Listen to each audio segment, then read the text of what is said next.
everyone, it's Sean. In this video, I'm going to be walking you through how to use the tips and tricks we went over in the perspective grid demonstrations to actually create this illustration here. It's a stylized phone with an email client and a new piece of email coming in. So let's just jump right in. I am working in our perspective phone demo.ai file. And if you guys have this open, you'll notice that there are two artboards. There's the one with our fully completed example. And here is the sort of pieces and parts that make up our example over there.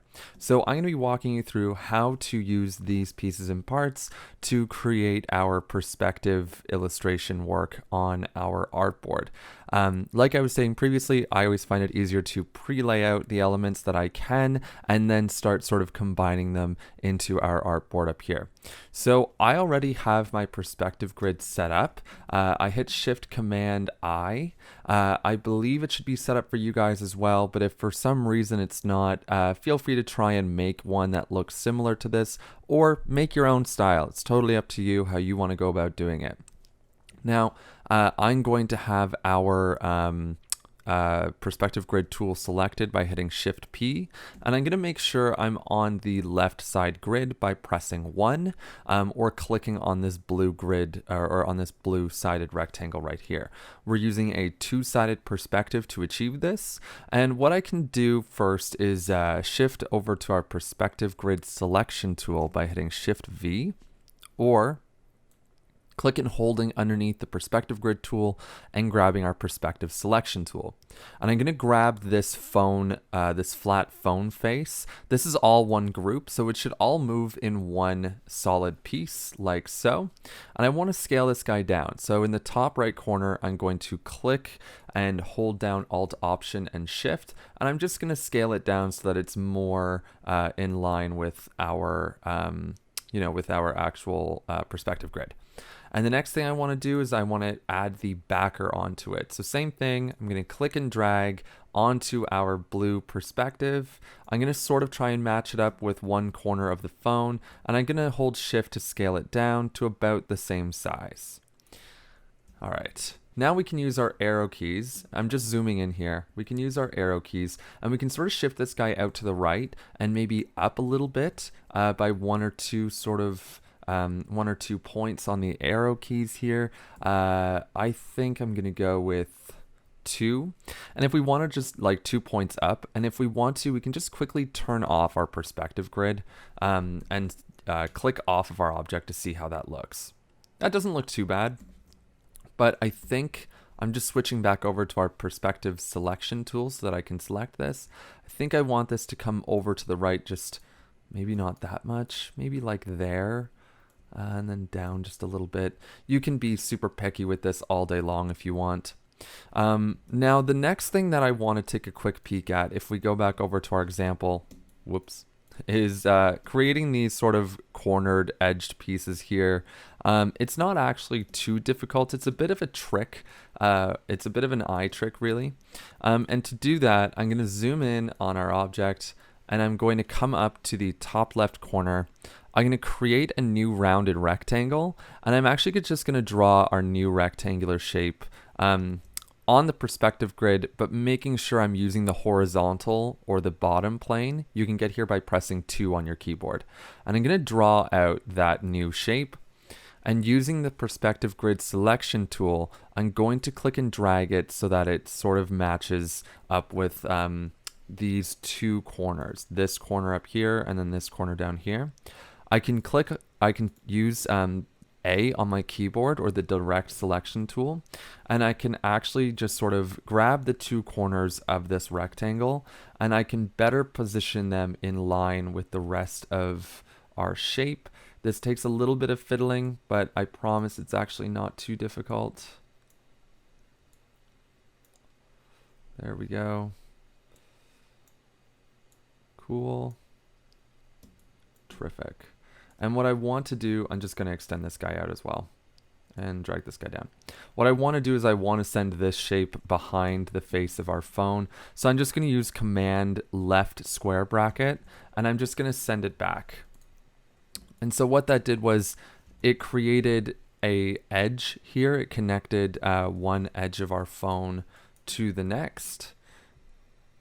I'll let you guys sort of fiddle about with that a little bit more if you want. And now we have to come down to our bottom right corner and do the same thing. I'm going to turn my perspective grid back on by hitting Shift Command I. I'm going to jump into our perspective grid selection tool, hitting Shift V, and I'm going to draw out a new rounded rectangle. This time though, I need to be on the right grid. That's because we are affecting the right side of a 3D shape. And this is going to be a little bit odd to have to draw out, but bear with me here. So what I want to do is I want to connect the bottom corner of my rounded rectangle with the bottom corner of the phone face. And then I just want to sort of drag it in slightly so that it sort of matches that same perspective of the grid. There we go. And then using the direct selection tool, I'm going to grab the long side of our phone and I'm going to start to drag in and up our new or our guides for this to try and better match the shape of the edge that we just created. I know it's a little bit weird because it's all the same color, but hopefully you guys can figure that one out too. And now we have a nice smoothed out edge to our phone using sort of this hidden object that's the same color just to sort of trick our eyes. And if I turn off our perspective grid, we have an edge to our phone up here. And we have an edge to our phone down here. I really don't like the size of this clunky shape. So what I think is actually happening here is there's two strokes stacked on top of one another by mistake. If you just want to click on this one really thin line stroke and delete it, you'll notice that there's a proper rectangle sitting underneath it. And I'm just going to turn on our perspective grid again, switch over to our perspective grid selection tool, and come back to actually manipulating our shapes. One thing that is a little bit frustrating when you bring in grouped objects onto a perspective grid is you have to ungroup them if you want to be able to manipulate specific objects themselves. So I just wanted to expand that a little bit, totally just my own thing. And that's the cell phone's base. So we're pretty happy there. Now I want to bring in our email client. This sort of panel here, using the perspective grid selection tool, making sure we're selected on the left grid. Let's click and drag it onto our grid and dragging from the top left corner, holding Alt Shift down to proportionally scale it. I can also press Command and sort of bring it, I can press Command and bring it forward along our depth here, so that it sticks out a little bit further from the cell phone. There's a lot more space and air and depth between the two objects. And we're going to repeat the process of drawing out the back sort of half of our email client. So what I'm going to do is use the eyedropper tool, I, on our keyboard. I'm going to select this dark purple color, and I'm actually going to make it slightly darker. There we go. And I want to draw out another rounded rectangle, and I want to do so on our left side perspective. Let's just go ahead and draw one out that matches roughly the same shape, something like that. And we can use our command left square bracket command to send it back in space. And I actually need this to be a little bit wider. There we go.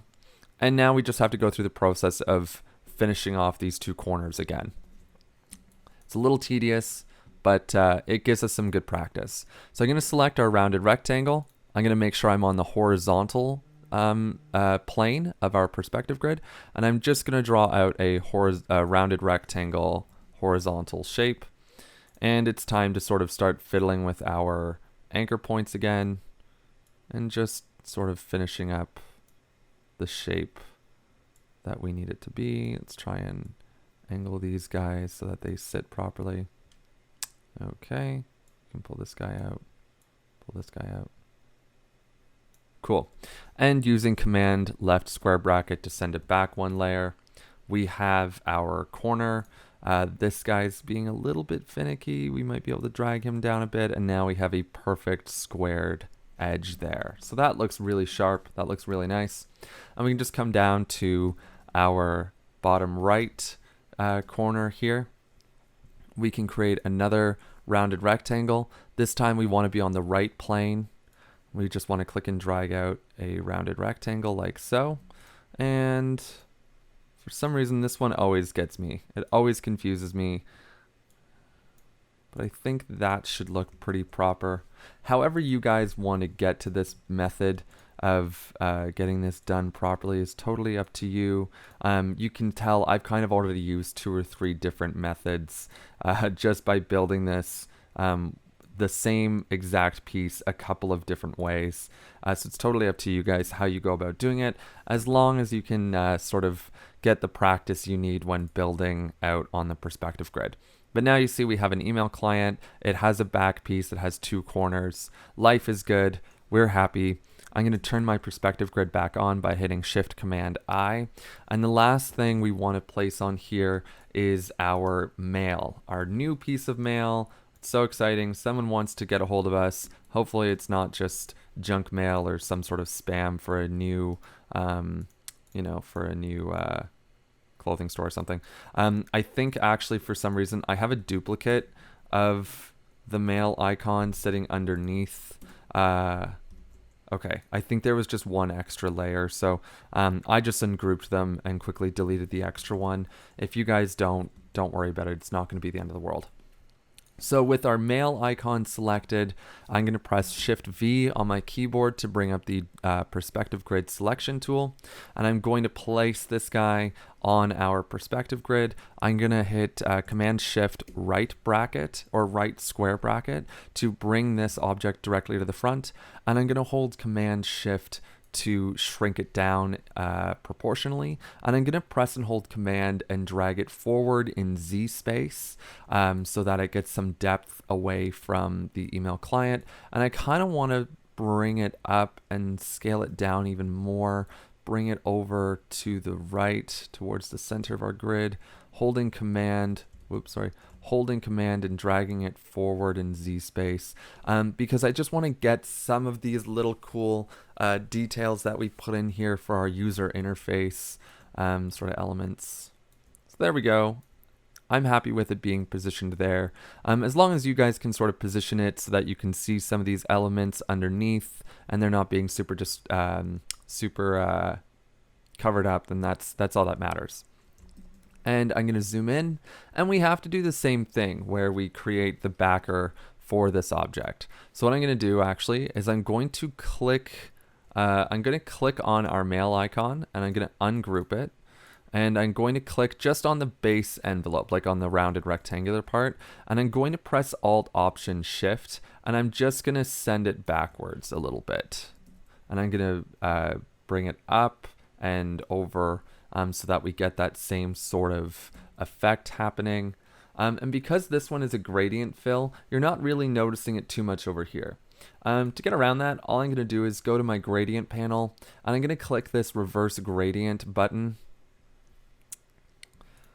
And you can see I get this really cool... What the... See, it's even kind of confusing me a little bit. What is going on here? Okay, there we go. It was not far enough behind our object. Cool. So just make sure you've sent this completely behind you can just, not like me, just use Command left square bracket a couple of times, and it'll get sent right behind our full mail icon. And you can see now we have this kind of cool shadow. We have this sort of cool highlight happening up here, and same with up here. It sort of blends in a little bit, but you can still clearly tell where there's a definable edge. And we're just going to repeat that process of building the corners out one more time. So I'm going to create a rounded rectangle.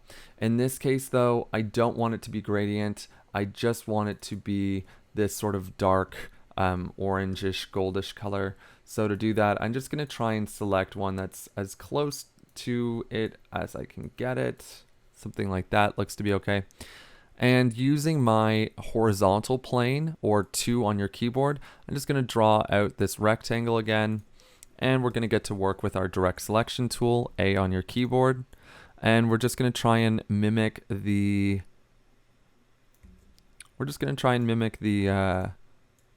shape of this. Again, it looks like I'm doing a completely different technique than I did the last time. So obviously, if you guys find a way that works for you, by all means, I encourage you to go about doing it, because, you know, what works for one person might not work for the next person. I'm just grabbing these handles and trying to adjust them as best as I can so that it looks like we got a nice crisp edge to our thing. And if you wanted to really get into the nitty-gritty of this, you could create a gradient that goes into a 0% transparency to better smooth out and flow this corner. Personally, for the purposes of this exercise and keeping our video a little bit tighter, because I know some of these are running a little long, I'm just going to leave it like that, and I'm going to come down here and focus on my other corner. So to focus on the other corner, again, we're grabbing our rectangular rounded rectangle tool. I'm going to switch over to our right grid up here, and I'm going to just draw out yet another rounded rectangle. I'm going to send it back a couple of times until it sort of disappears beneath the face. And somehow that actually worked almost perfectly on the very first go. It looks great. So we have our basic shapes, right? We have pretty much the entire thing laid out. The only thing we're missing are some of these shadows. So to build out some of these shadows, what we can do is we can click on the backer section of our 2 panels that we've created. And I'm going to turn my perspective grid back on using Shift-Command-I. I'm going to select the back panel section. I'm going to have my perspective grid selection tool selected, and I'm going to press Alt-Option and hold Shift on my keyboard. And I'm actually going to change this from purple to a much darker purple, something like that. We can change the opacity of it from 100 maybe down to something like 15%. Actually, it might need to be something maybe like 30% so that you can really see it. And again, with the perspective selection, the perspective grid selection tool, I just want to angle this guy down, right? Is that sort of what we're looking at? Yeah, it comes down pretty far down. And actually, it looks like it was a lot more intense than just 30%. So let's use 50%.